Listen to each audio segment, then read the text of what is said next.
My fiancée insisted her brother be my best man. He lost our $10,000 wedding rings the night before the ceremony. I said, accidents happen. Then I showed her dad the pawnshop receipt with her brother's signature on it. He wasn't just missing rings anymore. I, 29 male, was supposed to get married yesterday. Instead, I'm sitting here with a beer, my buddy Raj, and the most expensive lesson about in-laws I've ever learned.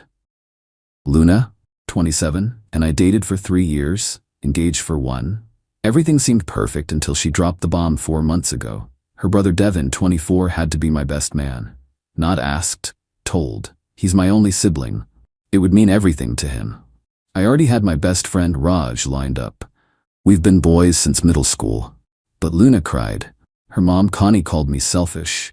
Her dad Frank said I needed to think about family unity. So I caved. Told Raj he was demoted to groomsman. He took it well. Said he understood family pressure. Should have been my first red flag. Even Raj knew something was off. Devin was a character. Unemployed entrepreneur who always had $1 million idea that needed just a small investment.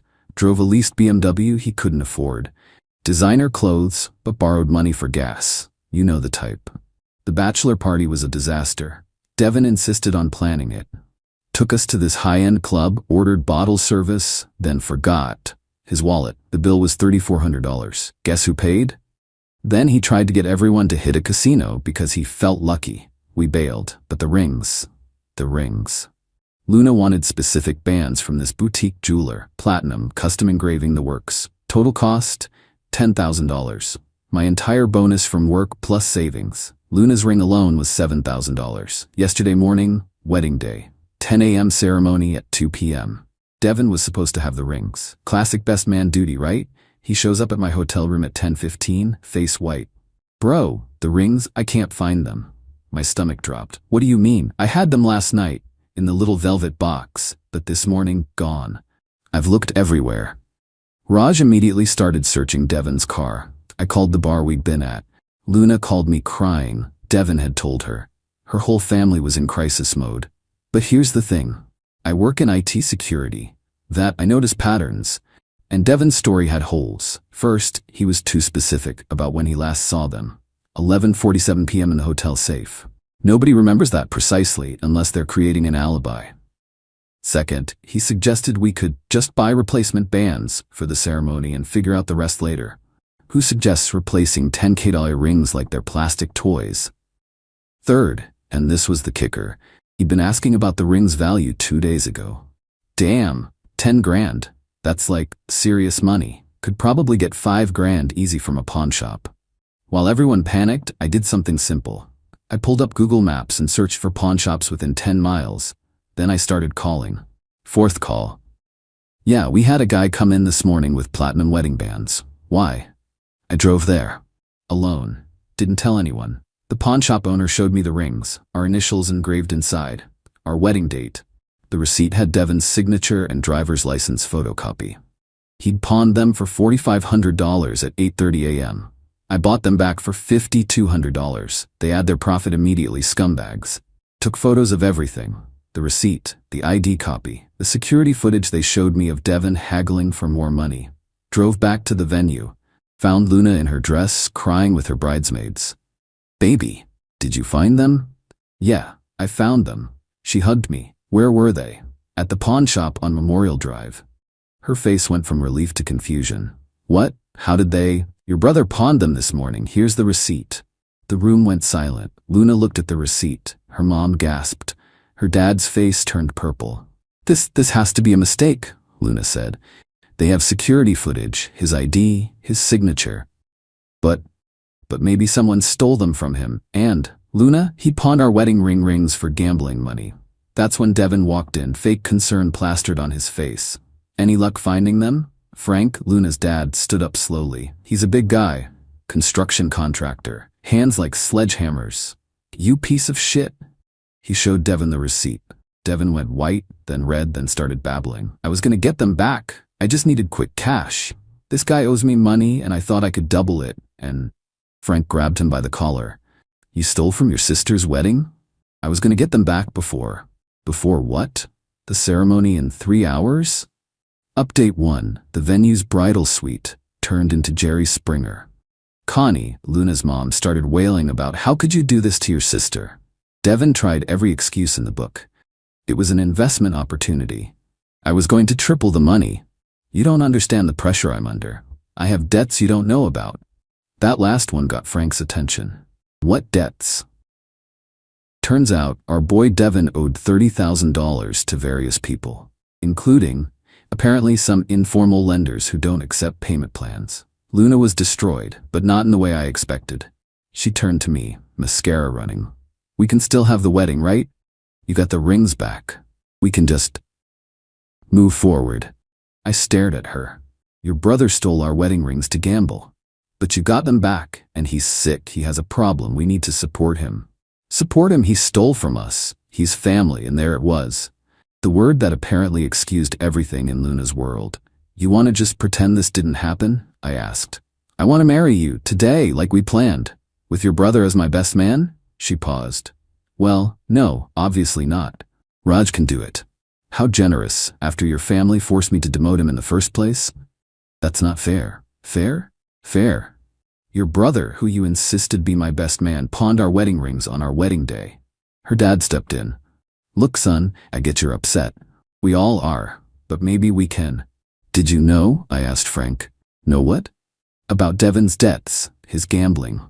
Frank looked away. That was answer enough. "You all knew. You knew he had a problem, and you still insisted he be my best man. You gave him access to $10,000 worth of jewelry." Connie piped up. "We thought he was getting better. He promised he was done with all that." I laughed. Actually laughed. "When? When he was planning my bachelor party at a casino?" The room went quiet again.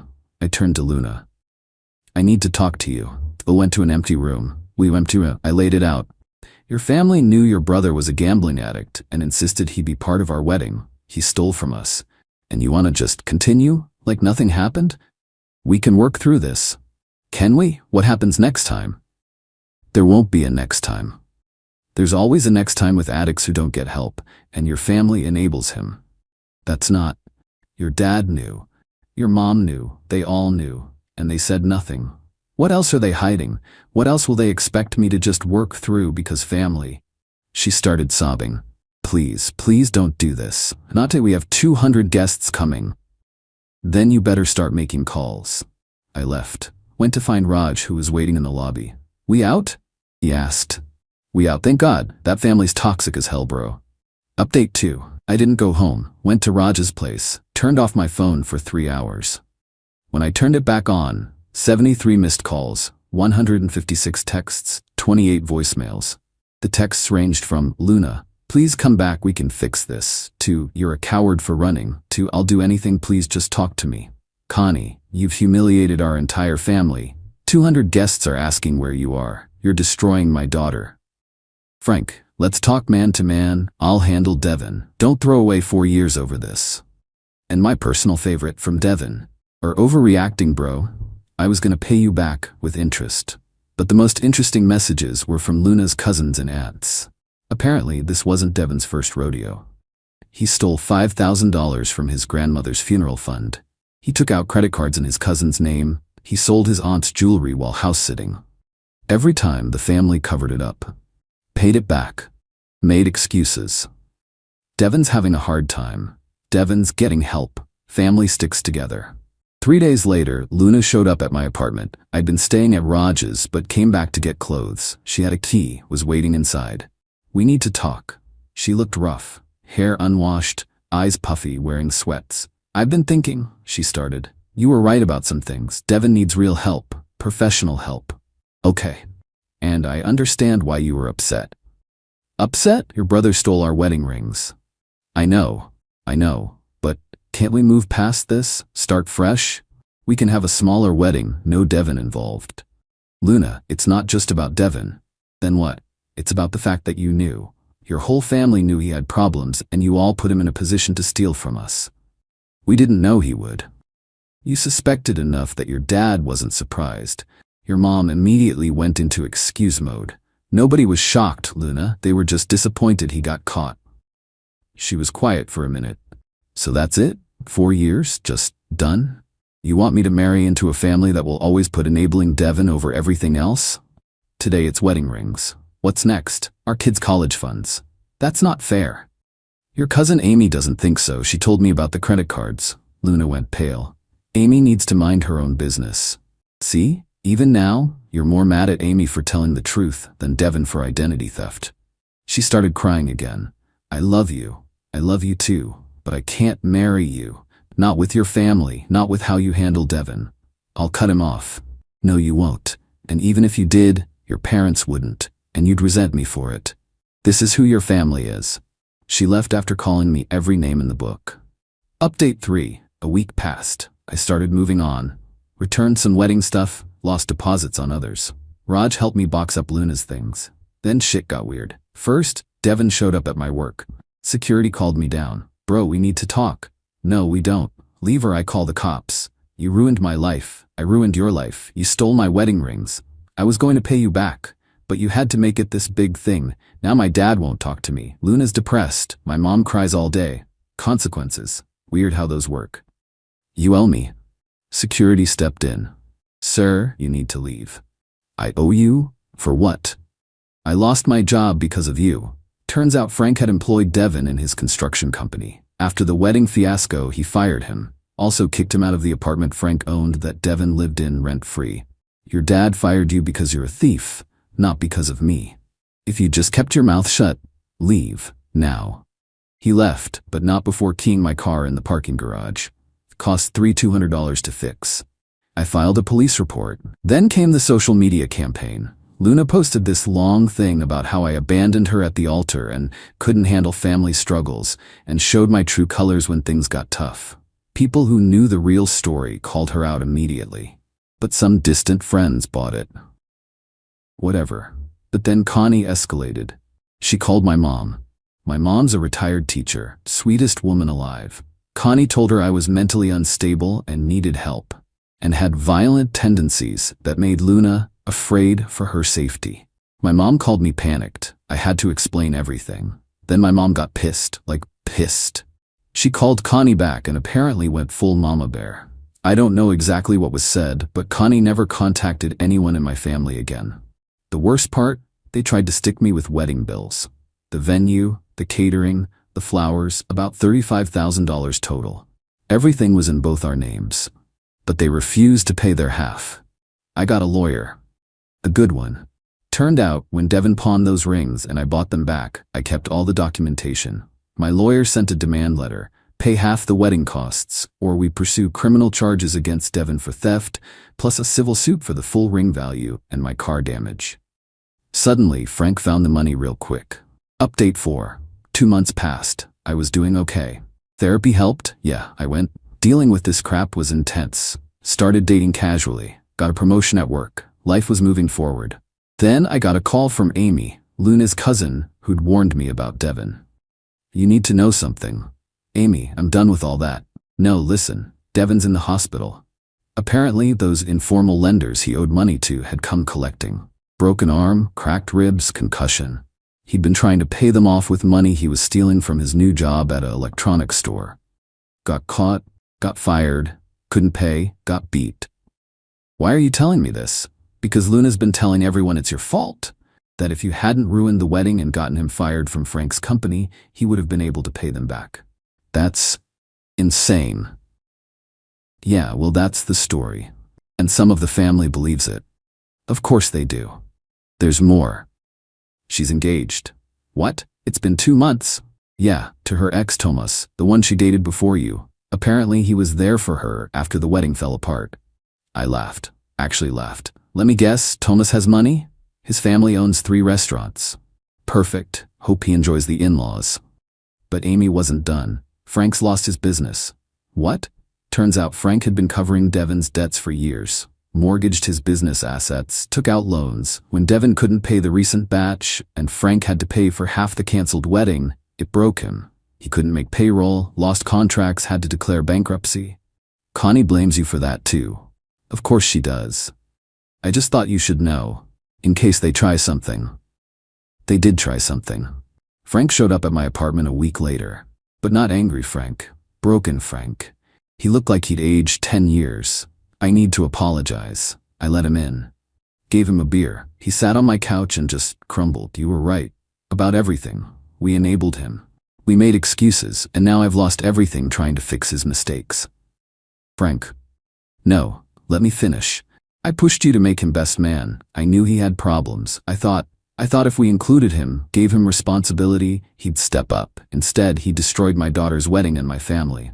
Where's Devin now? Don't know. Don't care. He's dead to me. We sat in silence for a bit. Luna's engaged again, I said. He laughed bitterly. 3 weeks after meeting him again. Shows up with a ring, probably worth more than yours. Connie's thrilled. I told Luna she's making a mistake, rebounding, but family sticks together? Yeah, except when it doesn't. Except when it costs you everything. Frank left after finishing his beer. I felt bad for him, but not bad enough to forget he'd enabled this mess for years. Final update. Got a call from a number I didn't recognize last week. Almost didn't answer. Hello? Is this Marcus? Luna's voice. Yeah, my name's Marcus. Realized I never mentioned that. What do you want, Luna? I wanted to apologize. Bit late for that. I know. Tomas and we broke up. That was fast.